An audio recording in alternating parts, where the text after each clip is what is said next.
Fala galera, Saúde da Bahia mais uma vez, sejam muito bem-vindos ao meu canal do YouTube, Professor Orlando Júnior aqui com vocês, beleza? Então, como vocês já sabem, já é de praxe, já é de costume, deixa o seu like, deixa o seu comentário, se possível, compartilhe a nossa mensagem com seus amigos que estudam para concurso, que almejam fazer a prova da OAB e até mesmo para a vida de uma forma geral. Afinal, o direito constitucional é algo muito importante para os cidadãos. Se os cidadãos conseguissem entender a importância de saber o direito constitucional, muito provavelmente não iam estar cometendo muitos erros, né, que cometem, sobretudo na hora da escolha dos nossos representantes. Temos aí eleições agora em município, eleição de prefeito, eleição de vereador, e muitos nem sabem o papel de um vereador ou o papel de um prefeito, muitas vezes nem o próprio candidato sabe, Então, assim, isso é o importante de conhecer o constitucional. Todavia, nós ainda vamos entrar nesse assunto de União, Estado, DF, município. No momento, nós estamos analisando o artigo 5º. E nós vamos entrar agora na segunda parte do artigo 5º. Lembra? Na primeira parte eu fiz aquela introdução, falando sobre o caput. Depois eu falei da inviolabilidade de dados, inviolabilidade de domicílio. Nesse bloco especificamente, eu quero falar com vocês de 3 situações. Eu quero falar um pouco de extradição, que cai muito. Eu quero falar um pouco de tratado internacional e dar algumas dicas de uma forma geral para vocês. Vamos começar falando então do assunto tratados internacionais. Assunto altamente importante. Detalhe, eu costumo falar que às vezes um assunto do constitucional, ele pode ser ramificado e pode acabar sendo cobrado em vários outros locais. É o caso do tratado internacional. Eu posso cobrar isso dentro do artigo 5º, dentro dos direitos individuais, afinal está previsto no parágrafo 3º do artigo 5º.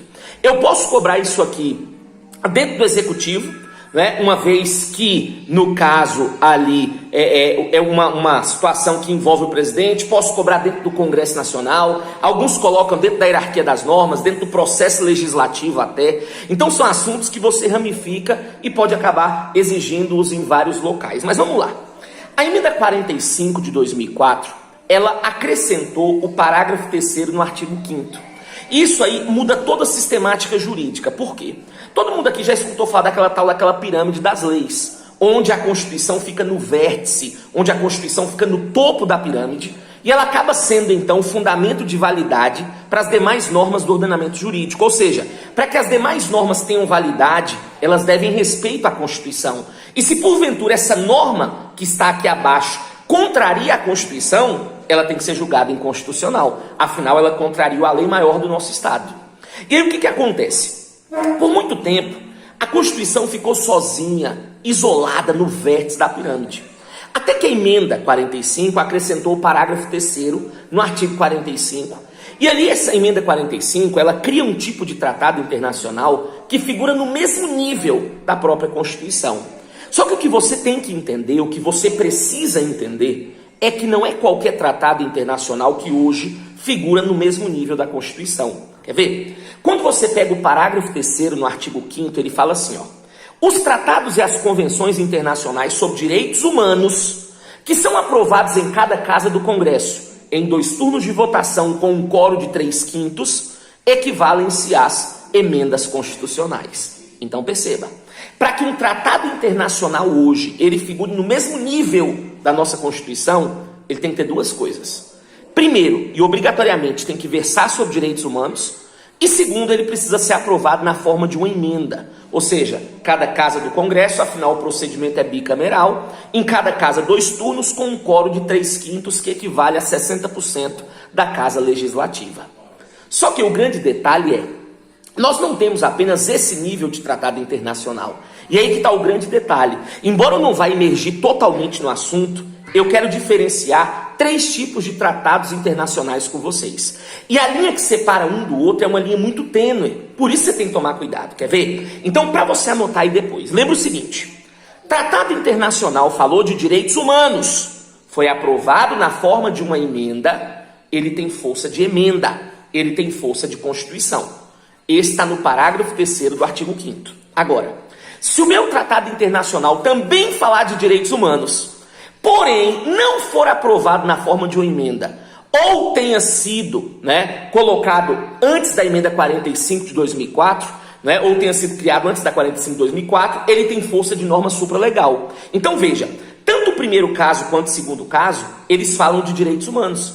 A diferença é que o primeiro tem que ser aprovado na forma de uma emenda, o segundo ele não foi aprovado na forma de uma emenda ou foi, né, criado antes da emenda 45 de 2004. E o último nível de tratado são aqueles que não versam sobre direitos humanos. Lembre o seguinte, tratado internacional não falou de direitos humanos, pouco importa como ele vai ser aprovado. Na hora, ele passa a ter força de lei ordinária. E aí, direto, o examinador tenta blefar isso na sua prova. Ele fala, olha, porque os tratados internacionais que são aprovados em cada casa do Congresso, ou seja, coloca o nível, o trâmite perfeito de uma emenda, mas omite o fato dos direitos humanos. Então, faz com que seja lei ordinária. Beleza? Então, perceba, mais uma vez eu reitero, a linha que separa um do outro é muito pequena. E detalhe, isso vem caindo muito em prova. Caiu na última prova do MPU, caiu na última prova da PRF, beleza? Então, é um assunto recorrente. Me patrocina girafas, eu uso esse copo aqui, acho ele grande para tomar água, acho legal. E aí, pessoal, dessa forma, então, nós falamos um pouco de tratados internacionais. Lembrando só o último detalhe. De acordo com a jurisprudência do Supremo, norma supralegal é aquela que está abaixo da Constituição, mas acima das demais leis do ordenamento jurídico. É justamente aí através dessa situação que o Pacto de São José da Costa Rica acabou suspendendo a eficácia do Decreto 911 de 1969. E com isso hoje nós não temos a prisão por depositário infiel no Brasil. Você pode ver na própria súmula vinculante 25. Então tá vendo? Só nessa coisa simples que eu falei aqui bem rápido, até porque esse é o nosso intuito aqui, não posso aí me prolongar demais, mas eu falei de literalidade, eu falei de doutrina, eu falei de jurisprudência, então são todas essas bases necessárias para que você tenha um bom rendimento na prova. Então, o primeiro assunto que eu queria tratar nesse vídeo era justamente aí sobre os tratados internacionais. Uma segunda situação que eu quero tratar, e aí é devido à importância desses dois assuntos. Muito cuidado, mas aqui eu não vou fazer abordagens não. Mas muito cuidado com dois assuntos que vêm sido muito cobrados em prova de constitucional de 2017 para cá, do artigo 5º, que é a parte de associação e a parte de propriedade. Beleza? Quando ele fala, olha, a criação de associação não depende de autorização do Estado, porque as associações, quando expressamente autorizadas, podem representar seus filiados judicial e extrajudicialmente. As associações só poderão ser compulsoriamente dissolvidas ou ter suas atividades suspensas por decisão judicial, exigindo-se no primeiro caso o trânsito em julgado. Então, vocês que estão fazendo provas, seja do CESP, da Carlos Chagas, de outras bancas, vocês podem perceber que esse assunto ele é muito recorrente hoje. Em 2019, esse assunto ele dominou. 2020 eu não falo nada porque 2020 ainda não existiu. Nós estamos aí vivendo uma situação meio esquisita. Mas, muito cuidado. E também com o caso de propriedade. O caso de requisição em caso de iminente perigo público, onde a indenização ela é ulterior se houver dano, os casos de desapropriação por necessidade pública, utilidade pública, interesse social, onde a indenização é paga de forma justa, prévia em dinheiro. Então tem muitos detalhes aí que o examinador costuma cobrar. É aquilo que eu falei no primeiro bloco. O artigo 5º, cara, ele por ser muito extenso, por ser muito prolixo, qualquer coisa pode ser cobrada. Por isso que a leitura frequente, assídua do artigo 5º é algo muito importante para aqueles que almejam terem êxito em uma prova de constitucional. Então, assim, tem que ler tudo, mas vão enfatizando esses assuntos que eu estou colocando à baila aqui para vocês, ok? E último detalhe que eu quero falar, nessa segunda parte dos direitos individuais, e aí, professor, o que você vai falar na última parte? Na última parte fala sobre remédios constitucionais, que é outro assunto muito importante do artigo 5º, beleza? Mas nessa segunda parte, para fechar, eu ainda quero falar de um assunto que cai muito em prova, que é a questão da extradição. Eu costumo falar que extradição é um assunto que costuma cair muito porque é um assunto de mídia. Com muita frequência você tem casos importantes de extradição sendo julgados. O último caso que nós vimos relevante demais foi o caso Cesare, onde nós vimos lá aquela polêmica toda inerente ao caso e tudo mais. Agora, o outro ponto que eu chamo a atenção da extradição é justamente por quê? Eu posso cobrar esse assunto dentro do artigo 5º, afinal é um direito individual. Eu posso cobrar esse assunto dentro de nacionalidade, afinal nós falamos que ali existe uma diferença entre nato e naturalizado. Eu posso cobrar isso dentro do executivo, afinal é uma competência do presidente extraditar. E posso cobrar também dentro do judiciário, porque de acordo com o artigo 102, inciso 1º, a linha G da Constituição Federal, é uma competência originária do STF julgar a solicitação de extradição requerida por país estrangeiro. Então tá vendo?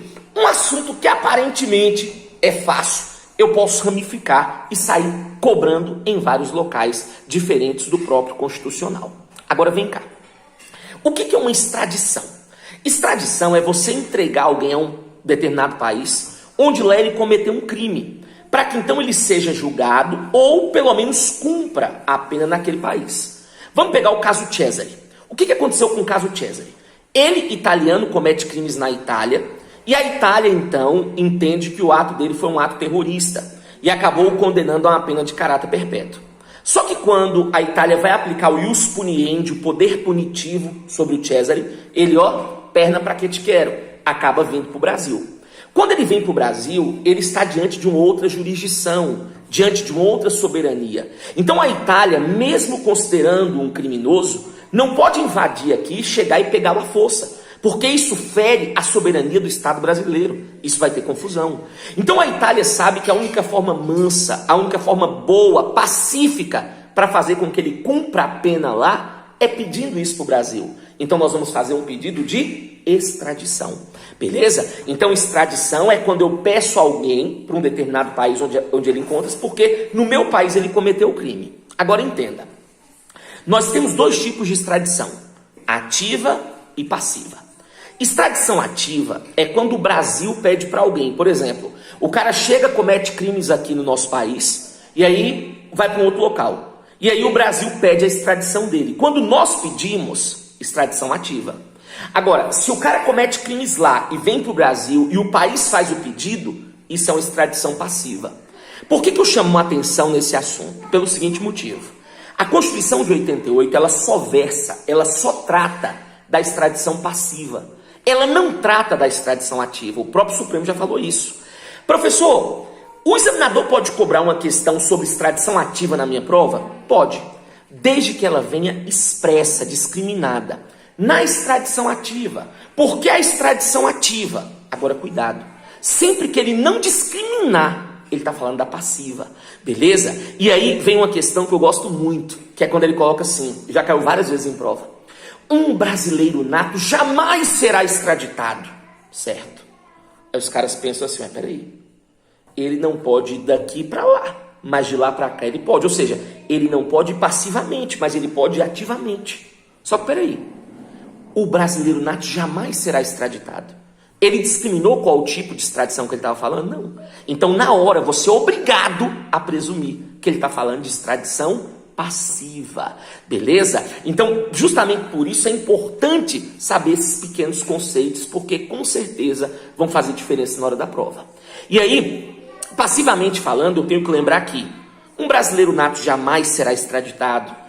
Um naturalizado, em regra, não pode ser extraditado, mas para ele tem exceção. Quando, antes de naturalizado, ele comete crime comum ou tráfico de drogas, ou quando, depois de naturalizado, ele comete crime de tráfico de drogas. Eu tenho que lembrar que ele não pode ser punido com uma pena diferente da pena que ele iria ser punido aqui. Por isso que, em regra, não tem extradição para pena de morte, para pena perpétua. Eu tenho que lembrar que um estrangeiro não pode ser extraditado por crime político ou de opinião, né? Então, são vários detalhes importantes da extradição que vocês precisam ficar atentos, beleza? Agora, lembrando, o intuito aqui é só tentar mostrar de cada artigo o que eu vou ter de importante ou de mais importante para a prova. Até porque o artigo 5º, na sua integridade, ele é importante. Na sua integralidade, ele é importante para a prova.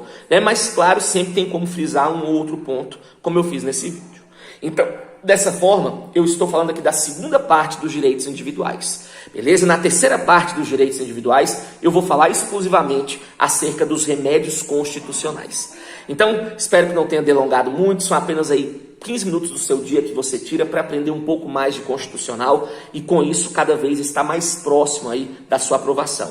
Mais uma vez, se possível, deixa seu like, compartilha aí meu trabalho, minhas redes sociais, né, com seus amigos. Eu tenho um canal no Telegram, né, eu tenho meu Instagram que eu também tiro dúvida dos meus alunos. Então, saibam que o meu objetivo, isso não é demagogia, sempre foi e pode ter certeza que sempre será a sua aprovação.